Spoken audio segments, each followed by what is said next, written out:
Hjertelig velkommen til biologikquizzen. Jeg vil nu præsentere vores to finalister, Camille og Tatiana. Byd dem velkommen og giv dem en stor klap. Formålet for i aften er at finde ud af, hvordan stofskiftet påvirkes efter og under fysisk arbejde. Vi vil nu starte ud med aftens første spørgsmål. Typen af muskelfiber har stor betydning inden for mange forskellige sportsgrene. Men hvad består de egentlig af? Ja, Tatiana. Har du en idé? Ja, det har jeg. Det er de røde og de hvide muskelfibre. Camille, kan du fortælle mig om de røde muskelfibre? Det synes jeg er et interessant spørgsmål. Det vil jeg rigtig gerne gøre for seerne. Jamen, de røde muskelfibre de kan arbejde i længere tid. Og det gør de uden at blive trætte. Så de har en rig blodforsyning og et højt indhold af myoglobin. Samtidig så har de en rigtig effektiv aerob energiproduktion. Aerob med ilt.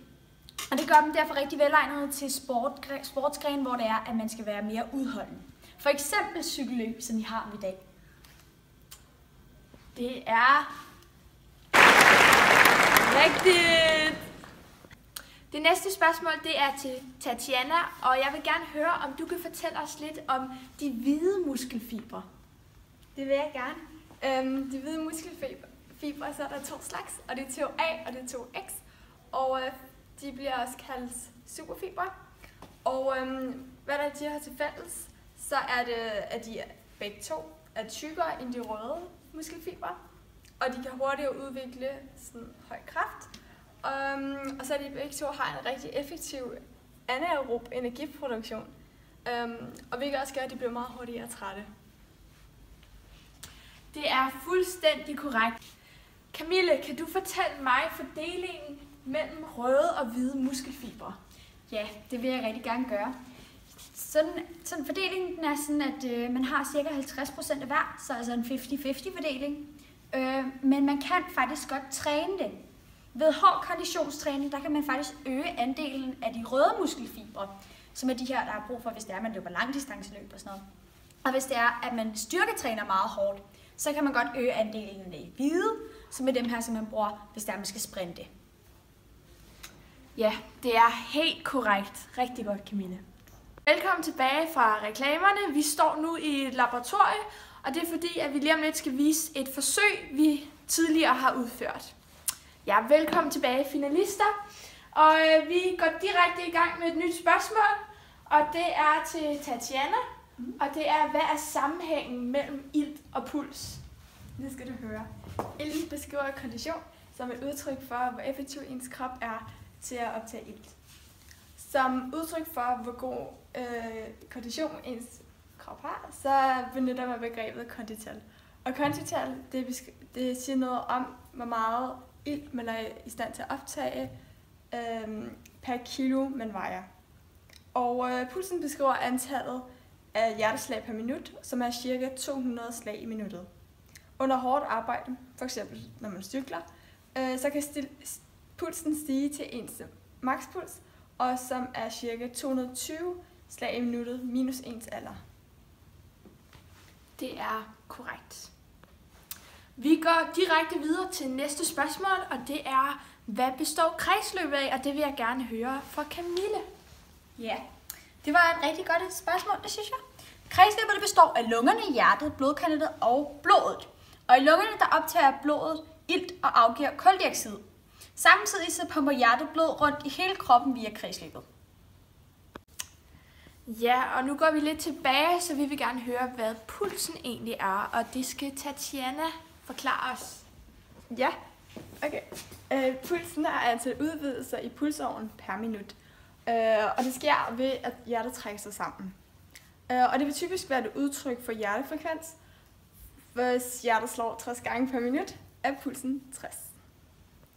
Nu når vi har snakket om kredsløbet, så vil jeg gerne høre, om man egentlig kan træne det for at forbedre ens kondital.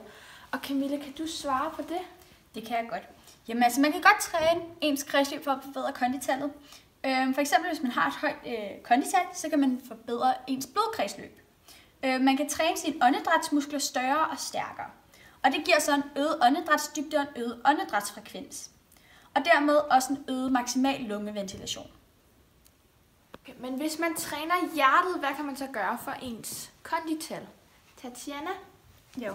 Et stærkere hjerte, det kan rumme mere blod og pumper mere blod per slag.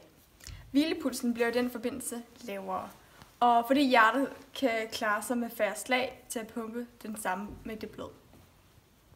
Vi har jo såkaldt 2 typer arbejde. Det ene er anaerobt arbejde, og det andet er aerobt arbejde. Og vi vil gerne høre fra vores deltagere, hvad forskellen er på de 2 typer arbejde. Så lad os starte med Camille og høre, hvad anaerobt arbejde er. Anaerob forbrænding, det er med meget minimal mængde ilt. Og ved denne metode, der er musklerne meget hurtigere til at spalte glukose til mælkesyre. Muskelcellerne skal dermed ikke vente på ilt fra lungerne, og hjernen behøver ikke registrere, at der er behov for ilt.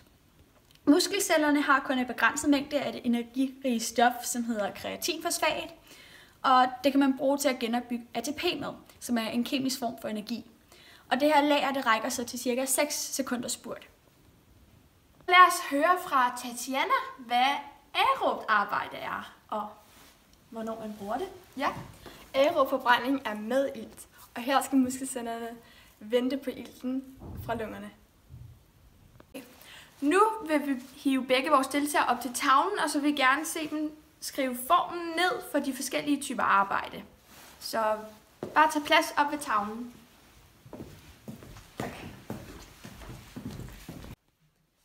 Jamen her kan man se, at vi har noget sukkerstof, og så har vi noget adeninfosfat og noget fosfat, og det bliver så omdannet til mælkesyre og meget lidt energi.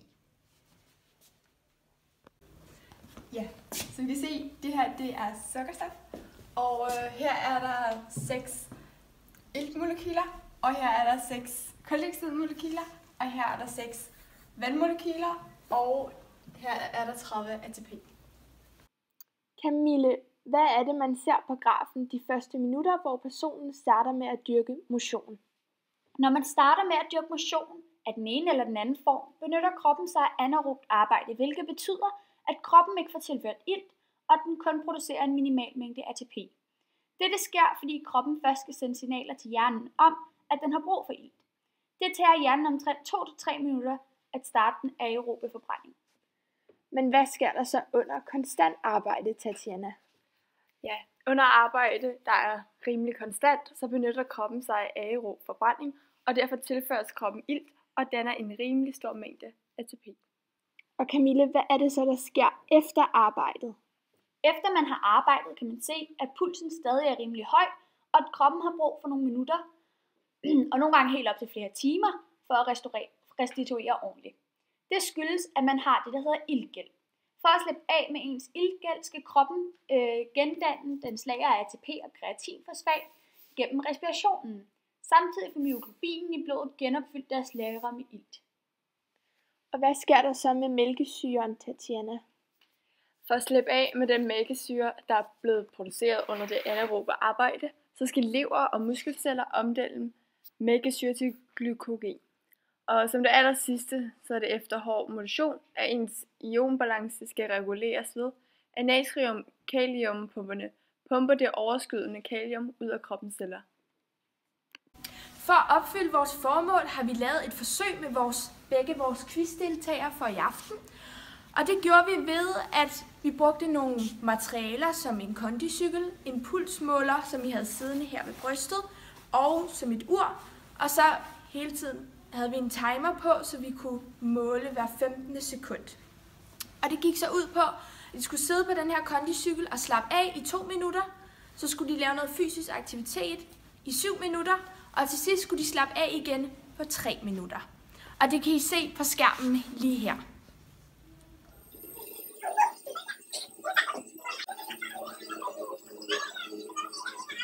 Ja, og efter vi lavede det her forsøg med vores 2 quizdeltagere, så lavede vi en kurve for at se forløbet. Det kan I også se på skærmen lige her. Man kan se ud fra den graf, vi har lavet over testpersonernes puls og tiden i minutter, at testpersonerne til at starte med, altså mens de slapper af, alle 3 har en rimelig stabil puls, der ligger mellem 60 og 90 slag i minuttet. Herefter begynder testpersonerne at cykle, og deres puls stiger hurtigt. Efter at have cyklet begynder de at nå steady state, hvor deres puls er rimelig stabil, men betydeligt højere end da de slappede af. Da testpersonerne stoppede med at cykle, faldt deres puls gradvist, men den nåede ikke ned på deres hvilepuls på de 3 minutter, der blev målt. På 3 minutter faldt deres puls cirka med 40 slag i minuttet. Pulsen faldt ikke nær så hurtigt, som den steg. Ja, og nu skal vi til at diskutere med nogle nye spørgsmål. Quizdeltagernes forsøg, som vi har lavet, deres resultater, og vi vil starte med Camille, ud fra hvilken form for energi musklerne skal have for at kunne udføre et arbejde. Hvilken form for energi musklerne de skal have for at udføre et arbejde, det afhænger også af arbejdet.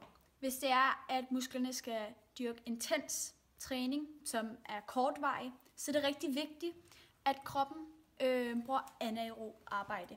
Det varer cirka 6 sekunder, den energi, og man får ikke tilført lige så meget energi som under aerob arbejde. Men hvis det er, at kroppen skal udføre længerevarende arbejde, som for eksempel cykelløb eller maratondistancer, generelt længere distancer, så er det vigtigt, at den bruger aerob træning, aerob forbrænding, således at man får tilført nok energi. Nu skal vi så finde ud af, på hvilket tidspunkt det er, din energiopsætning bruger aerobt arbejde, og hvornår du bruger anaerobt arbejde. Og det spørger vi Tatiana om. Som man kan se på grafen, så i starten og i slutningen af cykelturen, så bruger kroppen anaerob energiforbrænding. Hvorimod i midten af cykelturen, så bruger den aerob energiforbrænding. Ja, hvad er sammenhængen så mellem pulsen og vores energiomsætning? Camille, vil du forklare mig det? Ja, det vil jeg gerne.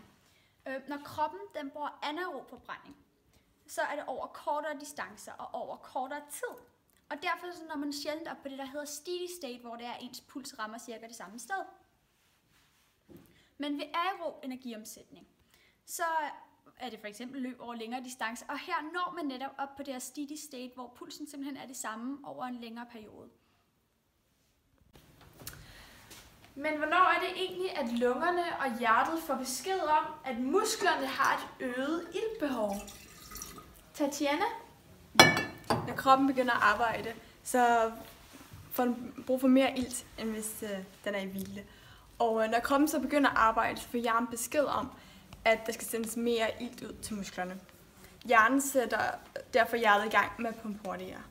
Og når hjertet så banker hurtigere, så transporterer det mere og hurtigere og iltrigt blod ud til musklerne. Og det tager et par minutter for kredsløbet at indstille sig, og derfor, når vi starter med at arbejde, så arbejder vi uden ilt, og derfor så arbejder vi anaerobt. Når det er, at man så arbejder, hvorfor er det egentlig, at man sveder, når man står her og knokler dagen lang? Camille? Ja, nu skal du høre. Man sveder for at køle kroppen af. Når kroppen fordamper, eller når vandet på kroppen fordamper, så bliver huden afkølet. Imens man er i gang med at træne, der bliver svedkilderne større og bedre til produceringen af sved. Og det er sådan, at elitesportsøvere sveder helt op til 2 liter sved i timen. Samtidig så er et af affaldsstofferne ved respirationen vand eller H2O. Og når kroppen skiller sig af med dette, så er det for eksempel ved at svede det ud. Men hvilken indflydelse har det så på pulsen egentlig, når man sveder så meget? Tatiana, kan du uddybe det? Det vil jeg gerne. Sveder man, får man øget vandtab. Går organismen tør for vand, så øges pulsen, således at det resterende vand og næring, samt ilten i de røde blodlegemer, kan transportere hurtigere rundt. Og sker det, så giver det centrale nervesystem signal til hjernen, som udsender adrenalin, hvilket medfører aktiviteten i blodkredsløbet forøges. Hvis vi så kigger tilbage på quizdeltagernes forsøg, hvorfor er det så, at vi anvendte en ergometercykel til måling af energiopsætningen i stedet for en helt almindelig cykel? Camille? Jamen, grunden til, at vi anvendte en ergometercykel, det er, at man kan indstille belastningen til det samme for alle forsøgspersonerne, og derfor så er det muligt at sammenligne ens resultater i slutningen. De væsentlige fejlkilder i quizdeltagernes forsøg er, at vi har ikke kunnet holde cyklen på konstant 18 watt, og så har vores puls, den kan være påvirket af vores omgivelser, da der var lyde og folk snakkede omkring os. Vi kan dermed konkludere for aftens quiz, at vi har fået opfyldt vores formål. Og det lød, at vi vil undersøge, hvad der sker med stofskiftet, når man begynder at lave fysisk arbejde, og hvad der sker, når man så holder op. Og samtidig kan vi så bekræfte de 2 deltagers hypoteser, og de lød så, at ved overgangen fra hvile til arbejde stiger pulsen med det samme til et højere og mere konstant niveau. Og ved afslutningen af arbejdet falder pulsen så gradvist til et hvileniveau grundet iltgæld. Og det var så aftens biologiquiz anno 2017. Tak for i aften, og giv en stor hånd til vores quizdeltagere, for at de vil lege med her i quizzen.